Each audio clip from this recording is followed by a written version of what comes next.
Today we're going to talk about basic plant-based meal prep, and I am going to share the way I do my meal prep and how I cook it, but I'm going to talk about some alternatives.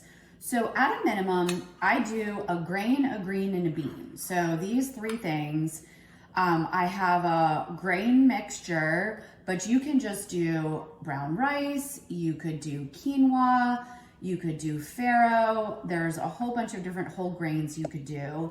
I did a mixture of brown rice, farro, and black lentils, and I will tell you how to cook that in the video.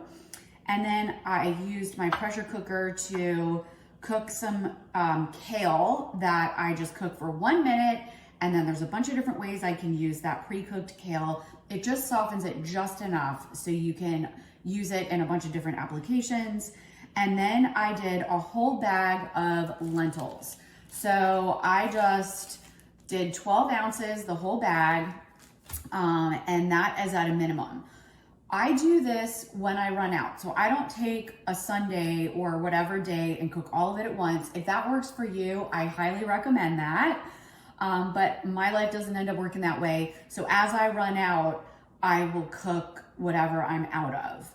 Then, in addition, I like to have a starchy vegetable. So this is a mixture of sweet potatoes and carrots that I cooked. I didn't peel them or anything. I just cut them up and put them in the pressure cooker. And then this is some tofu that I baked. Sometimes I'll add seasoning, sometimes I will not, but I just baked this. I cut up the super firm tofu because you can just pat it dry, cut it into whatever shapes you want, lay them out on a slice of parchment paper or on a silicone mat.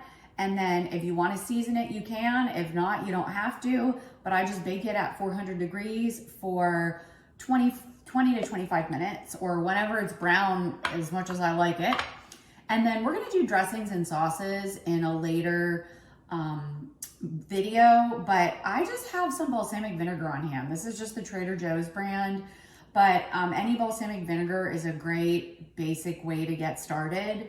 So if you want to get started, just do your grain, green, and bean, grab some balsamic vinegar. As a bonus, you can bake some tofu and cook up some things like sweet potatoes. Or last night, I cooked a whole bag of regular red potatoes. And for my daughter, I added a little bit of vegan butter and some garlic and some rosemary. For me, I just put these in the air fryer plain with some seasoning. But sometimes I just eat these kind of cold, cubed in my salad, or sometimes I'll take them and make mashed potatoes. So there's so many different ways you can use this. So let's break down how I did some of these things. And then if you have any questions, let me know. I hope you enjoy this.